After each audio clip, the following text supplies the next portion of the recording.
नमस्कार। कभी ये सोचा है कि हमारा शरीर बिजली की रफ्तार से कैसे काम करता है? आज हम शरीर के अपने सुपर फास्ट इंटरनेट यानी नर्वस सिस्टम की दुनिया में गोता लगाने वाले हैं। पता है, यही वो सिस्टम है जो हमारी हर हरकत, हर सोच और हर एहसास को कंट्रोल करता है। तो चलिए इस दिलचस्प सवाल से शुरू करते हैं। ऐसा कैसे हो सकता है कि किसी खतरे पर हम दर्द महसूस होने से भी पहले रिएक्ट कर देते हैं? जरा सोचिए, कभी गलती से हाथ किसी गर्म तवे पर पड़ जाए तो दर्द का एहसास होने से पहले ही हम झटके से हाथ हटा लेते हैं। आखिर ये होता कैसे है?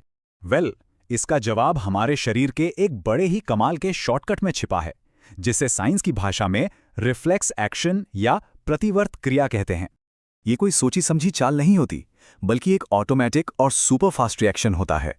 समझ लीजिए, ये हमारे शरीर का अपना सुपरहीरो मोड है, जो पलक झपकने से भी कम समय में हमें खतरे से बचा लेता है। कमाल है ना? लेकिन सवाल यह है कि ये मैसेज इतनी तेजी से ट्रैवल कैसे करते हैं? इसके लिए हमें थोड़ा जूम इन करना होगा। नहीं, बहुत ज्यादा जूम इन, और मिलना होगा हमारे शरीर के सबसे छोटे मैसेंजर से, न्यूरॉन से। न्यूरॉन, या जिसे हम नर्व सेल भी कहते हैं, इस पूरे नेटवर्क की बुनियाद है। आप इसे एक छोटे से डाकिया की तरह समझ सकते हैं, जो शरीर के एक कोने से दूसरे कोने तक चिट्ठियां पहुंचाता है, वो भी सेकंड्स में। और मजे की बात यह है कि जानकारी का फ्लो हमेशा वन वे होता है। डेंड्राइट्स एक एंटीना की तरह सिग्नल को पकड़ते हैं और फिर एक्सॉन उस सिग्नल को एक तार की तरह आगे भेज देता है, ताकि वो अगले न्यूरॉन तक पहुंच सके। सिंपल। इस बिजली के झटके जैसे मैसेज को हम नर्व इंपल्स कहते हैं। असल में ये थोड़ा सा करंट और थोड़ा सा केमिकल का एक मिक्सचर है, जैसे कोई छोटी सी बायोलॉजिकल बैटरी हो। अब ये अजीब सा नंबर क्या है? ये है न्यूरॉन की स्टैंड बाय पावर। मतलब जब न्यूरॉन आराम भी कर रहा होता है, तब भी वो एक छोटी बैटरी की तरह चार्ज रहता है, एक्शन में आने के लिए हमेशा तैयार। तो एक न्यूरॉन अपना मैसेज अगले न्यूरॉन तक पहुंचाता कैसे है? देखिए, वो सीधे सीधे एक दूसरे से जुड़े नहीं होते। उनके बीच में एक छोटा सा गैप होता है, जिसे सिनेप्स कहते हैं। ये एक बहुत ही जरूरी रिले स्टेशन है, जहां सिग्नल एक न्यूरॉन से दूसरे में जंप करता है। सिनेप्स भी दो तरह के होते हैं, इलेक्ट्रिकल, जो एकदम डायरेक्ट कनेक्शन होता है, और दूसरा है केमिकल, जो हमारे शरीर में ज्यादातर इस्तेमाल होता है। केमिकल सिनेप्स में मैसेज को उस गैप को पार करने के लिए खास केमिकल मैसेंजर्स का इस्तेमाल करना पड़ता है, जिन्हें हम न्यूरोट्रांसमीटर कहते हैं।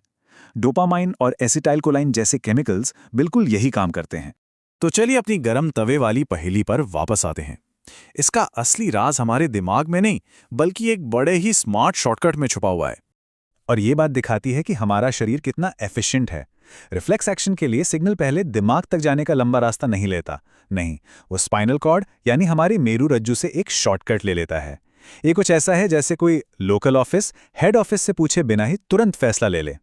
इस पूरे रास्ते को रिफ्लेक्स आर्क कहते हैं, और इसके 5 बड़े ही सिंपल स्टेप्स हैं। सबसे पहले, हमारी स्किन में मौजूद रिसेप्टर गर्मी को महसूस करता है। दूसरा, सेंसरी न्यूरॉन इस खतरे का सिग्नल फौरन स्पाइनल कॉर्ड तक भेजता है। तीसरा, स्पाइनल कॉर्ड, हमारा वो लोकल ऑफिस, तुरंत हाथ हटाने का कमांड देता है। चौथा, मोटर न्यूरॉन उस कमांड को मांसपेशियों तक ले जाता है। और पांचवा, मांसपेशी सिकुड़ती है और हाथ पीछे हट जाता है। और ये सब पलक झपकने से भी तेज होता है।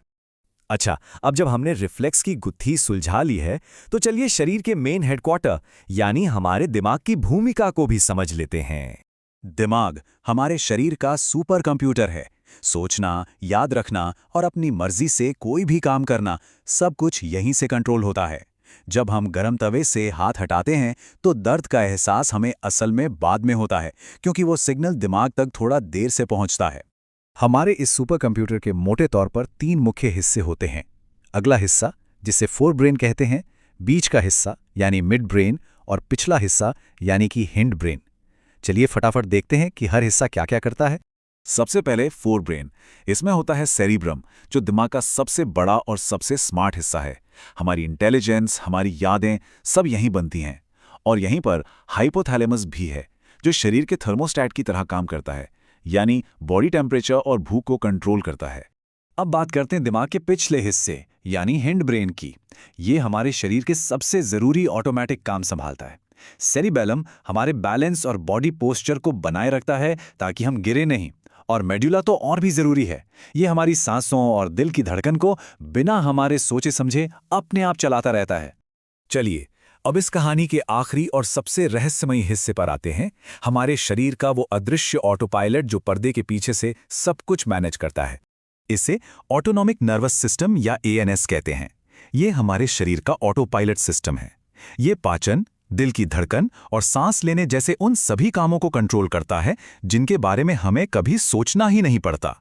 इस ऑटो पायलट के 2 मोड होते हैं। सिंपैथेटिक सिस्टम लड़ो या भागो वाला मोड है। ये खतरे के समय हमारे दिल की धड़कन को बढ़ा देता है। इसके बिल्कुल उलट पैरासिम्पैथेटिक सिस्टम आराम करो और पचाओ वाला मोड है। ये शरीर को शांत करता है और दिल की धड़कन को धीमा करता है। ये दोनों मिलकर शरीर में एक परफेक्ट बैलेंस बनाए रखते हैं। तो आज की बातचीत को अगर हम संक्षेप में देखें तो हमने जाना कि न्यूरॉन्स हमारे शरीर के छोटे छोटे मैसेंजर हैं। स्पाइनल कॉर्ड इमरजेंसी में तेजी से फैसले लेता है। हमारा दिमाग बड़े और मुश्किल काम करता है और ऑटोनॉमिक नर्वस सिस्टम शरीर को ऑटो पायलट मोड पर चलाता है। हमारा नर्वस सिस्टम ही हमारी पूरी हकीकत बनाता है। हम दुनिया को कैसे देखते हैं, कैसे महसूस करते हैं और कैसे समझते हैं, ये सब यही तय करता है। तो जाते जाते एक सवाल, अगर हमें अपने नर्वस सिस्टम के किसी एक हिस्से को अपनी मर्जी से बदलने का मौका मिले तो वो क्या होता और क्यों? इस पर सोचिएगा जरूर।